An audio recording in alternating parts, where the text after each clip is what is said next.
Assalamualaikum warahmatullahi wabarakatuh. Hai, saya Nur Laila. Saya adalah guru SMK Al-Kausar Purwokerto, sekaligus CGP Angkatan 11 dari Kabupaten Banyumas, Provinsi Jawa Tengah. Kali ini saya telah membuat video tentang koneksi antar materi, yaitu kesimpulan dan refleksi antar materi pada modul 1.1. Pada pendidikan guru penggerak angkatan 11 ini, saya dibantu oleh dua orang hebat, yaitu sebagai fasilitator ada Bapak Suhri Alwi dan sebagai pengajar praktek ada Bapak Edi Yulianto. Tujuan pembelajaran khusus pada koneksi antar materi, kesimpulan dan refleksi modul 1.1 adalah peserta mampu membuat kesimpulan dan refleksi pengetahuan serta pengalaman baru yang dipelajari dari pemikiran Ki Hajar Dewantara. Dalam membuat kesimpulan dan refleksi terhadap pemikiran-pemikiran Ki Hajar Dewantara, ada beberapa pertanyaan pemantik yang sudah disediakan. Yang pertama adalah, apa yang Anda percaya tentang murid dan pembelajaran di kelas sebelum Anda mempelajari modul 1.1? 2. Apa yang berubah dari pemikiran atau perilaku Anda setelah mempelajari modul ini? 3. Apa yang dapat segera Anda terapkan lebih baik agar kelas Anda mencerminkan pemikiran Ki Hajar Dewantara?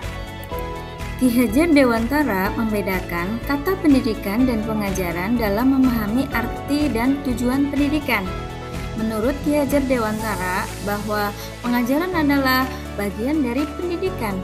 Pengajaran adalah proses pendidikan dalam memberi ilmu untuk kecakapan hidup anak secara lahir dan batin. Pendidikan pada umumnya menuntun atau memberi tuntunan terhadap segala kekuatan kodrat yang dimiliki anak agar mencapai keselamatan dan kebahagiaan setinggi-tingginya, baik secara manusia ataupun sebagai masyarakat. Kemudian, menurut Ki Hajar Dewantara, dasar pendidikan anak berhubungan dengan kodrat alam dan kodrat zaman. Kekuatan sosial budaya Indonesia yang beragam dapat menjadi kekuatan kodrat alam dan zaman dalam mendidik atau menuntun kekuatan kodrat. Nah, di sini Ki Hajar Dewantara juga mengatakan bahwa keluarga itu menjadi tempat yang utama dan paling baik untuk melatih pendidikan sosial dan karakter baik bagi seorang anak. Keluarga merupakan tempat bersemainya pendidikan yang sempurna bagi anak untuk melatih kecerdasan, budi pekerti, atau pembentukan watak individual. Nah, tidak berlama-lama lagi, mari kita jawab satu persatu pertanyaan-pertanyaan pemantiknya. Pemahaman saya sebelum mempelajari modul 1.1 adalah sebagai berikut. Pertama, pembelajaran adalah kegiatan interaksi antara guru dan murid. Tugas guru adalah membuat murid menjadi pintar dengan indikator dapat nilai baik. 2. Mengajar yang paling utama adalah menyampaikan materi dan murid dapat memahaminya. 3. Ketuntasan dalam penyampaian materi lebih penting daripada memahami karakteristik murid. Yang keempat, guru hanya melihat nilai aspek kognitif saja. 5. Guru berhak seutuhnya atas diri murid. 6. Jika nilai murid sudah di atas KKM, dianggap pembelajaran sudah berhasil. 7. Pembelajaran terpusat pada guru. 8. Guru belum melakukan pembelajaran berdiferensiasi. Yang kesembilan, murid adalah kertas kosong yang dapat diisi apa saja oleh guru. 10. Murid sebagai objek pembelajaran. Dan yang terakhir, murid dianggap berperilaku baik jika nurut sama guru dan selalu dapat nilai bagus. Nah, kemudian kita akan menjawab pertanyaan pemantik yang kedua. Apa yang berubah dari pemikiran atau perilaku Anda setelah mempelajari modul ini? Pemahaman saya setelah mempelajari modul 1.1 yaitu terkait dengan pembelajaran dan murid menurut modul 1.1 adalah bahwa seorang guru harus memenuhi trilogi kepemimpinan yang diformulasi oleh Ki Hajar Dewantara dan menjadi semboyan pendidikan yang sangat populer hingga saat ini, yaitu Ingarso Sungtulodo, Ingmadya Mangunkarsa, Tutpuri Handayani, yang memiliki arti bahwa guru harus bisa menjadi panutan dan teladan. Guru harus mampu membangun dan menentukan ide-ide, dan guru harus mampu menjadi pendorong, motivator, serta pembimbing. Pemahaman saya setelah memahami modul 1.1 bahwa kodrat anak adalah manusia merdeka dengan segala keunikannya. Artinya, anak mempunyai hak untuk menentukan langkahnya sendiri dengan kekuatan lahir maupun batinnya. Seorang guru tidak mempunyai hak seutuhnya terhadap anak. Seorang guru harus memandang murid sebagai manusia seutuhnya dengan kebutuhan lahir dan batin.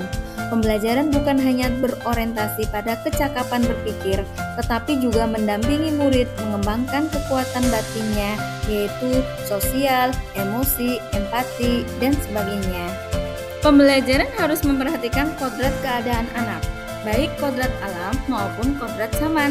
Contohnya, sekarang kita ada pada abad ke-21, seyogianya dapat mengembangkan keterampilan abad 21, yaitu keterampilan berpikir kritis dan solutif, kreatif dan inovatif, serta komunikatif dan kolaboratif. Kemudian setelah memahami modul 1.1 ini, saya mulai melihat murid sebagai subjek pembelajaran yang merdeka. Artinya, mereka memiliki kebebasan berekspresi. Artinya, mereka mampu mengemukakan pendapat. Artinya, mereka mampu berkreasi sesuai dengan bakat dan minatnya. Kemudian, setelah saya memahami modul 1.1, saya baru sadar bahwa ternyata anak bukan kertas kosong yang dapat digambar sesuai dengan keinginan guru. Tetapi, keberadaan guru di sini hanya untuk menuntun, membantu, dan memfasilitasi anak untuk menebalkan garis samar-samar, atau yang di sini disebut potensi, agar dapat mencapai potensi yang maksimal dan memperbaiki tingkah lakunya untuk menjadi manusia seutuhnya yang bermanfaat. Setelah saya memahami modul 1.1, ada beberapa yang harus saya garis bawahi terkait dengan seorang guru, yaitu bahwa seorang guru itu harus mempelajari karakteristik murid yang berbeda-beda. Kemudian seorang guru harus ikhlas, penuh kesabaran, dan patut menjadi tauladan. Sehingga guru sebaiknya melakukan pembelajaran berdiferensiasi, menuntun anak sesuai kodratnya, dan menghamba pada anak dengan mempertimbangkan aspek 1. Aspek kognitif, 2.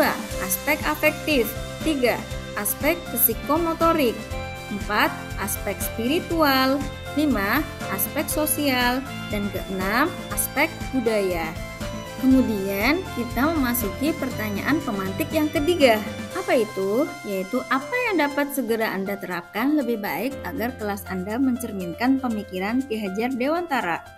Pemikiran Ki Hajar Dewantara yang dapat segera saya terapkan di sekolah adalah: pertama, mengajar dengan sepenuh jiwa, melakukan pendekatan dengan hati yang suci, ikhlas, mencurahkan kasih sayang pada anak seperti orang tua yang mong-mong anak. 2.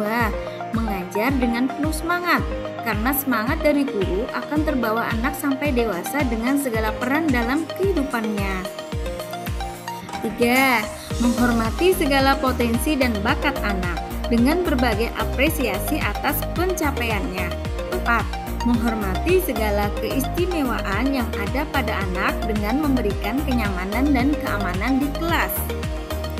5. Memberikan skenario pembelajaran yang mengasah pengembangan kecakapan abad 21.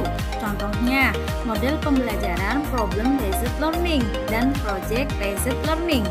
Kemudian yang keenam, memberikan pembelajaran yang berdiferensiasi atau beragam untuk mengakomodasi berbagai kemampuan anak. 7. Memberikan keteladanan dalam bersikap dan berperilaku sesuai dengan norma kearifan lokal sosial budaya. 8. Selalu mengasah diri untuk terus belajar.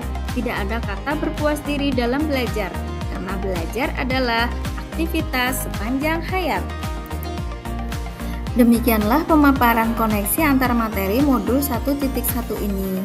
Salam bahagia. Wassalamualaikum warahmatullahi wabarakatuh.